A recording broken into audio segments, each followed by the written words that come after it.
Hi, everyone. Welcome back to another episode of the Say What podcast. During today's episode, we will be discussing 3 opportunities to help you hit your energy budget goals. Today, I'm here with Mike Zora, who is a senior strategic energy advisor and a certified energy manager at Nania Energy. Hi, Mike. How are you today? I'm doing great, Jill. Thanks for having me. So, Mike, out of all the opportunities that are there to help organizations or companies hit their energy goals, what would be your top 3?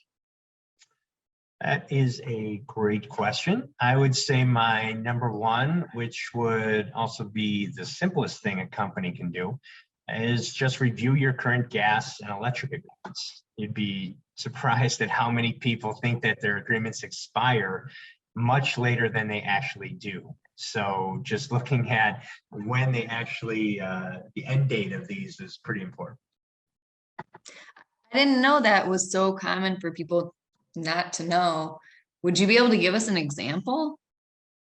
Sure. So as we're recording this in June, let's say you have an agreement that expires in December and you have 6-month worth of market opportunity to evaluate your options. So by knowing this, you can set up a market alert or market watch to hit a certain price point that you are looking for over these next few months. So when it hits that point, you can be alerted so you can take action quickly, and your new rate would take effect after your agreement expires in December. So by being proactive, you can take advantage of a market dip or a down day and execute. These days that we're experiencing now, the market's been so volatile, we get these huge swings going up and down. So an example being, we recently had a 15% drop in the gas market. If you weren't set up with suppliers by having them provide pricing for you or running credit for you and getting you set up in their system, agreements wouldn't be generated fast enough for you to lock in that 15% dip. And this also applies to any agreements, say in 2023 and 24, where forward rates right now are much less than these next 8 to 12 months are. You can also set up these market watches to look even further out and take advantage of these dips in the market if it hits a price that you like. That makes a lot of sense. So what would be your number 2 opportunity?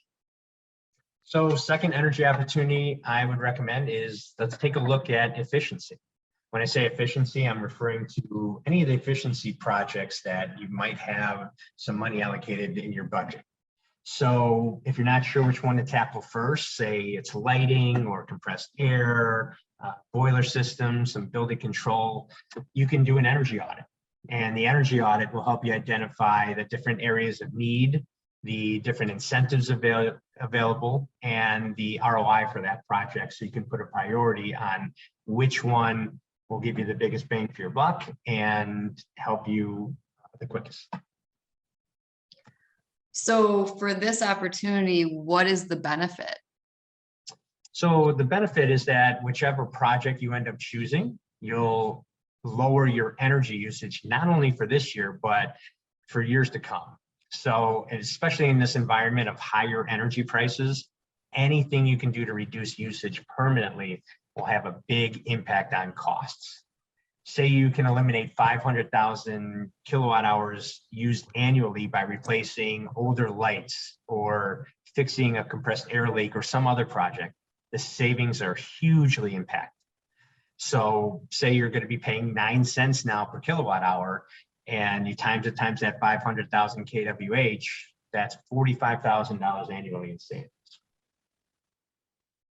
Wow, that everyone loves to hear savings.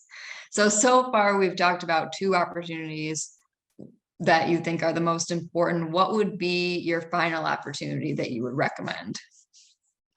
So third opportunity would be to find a new revenue stream or generate revenue through demand response. And a demand response program is a program that you can enroll in that curtails energy during the time of a grid emergency.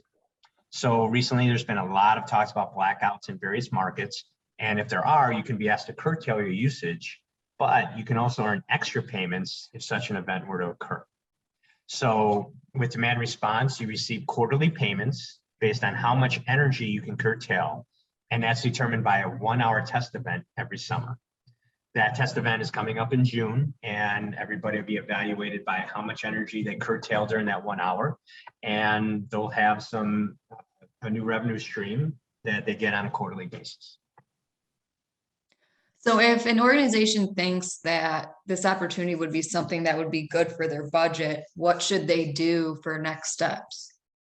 So enrollment for this program ends usually at the end of spring. They have a certain amount of megawatt hours that are accounted for. So once that fills up, that program is fully enrolled for the spring.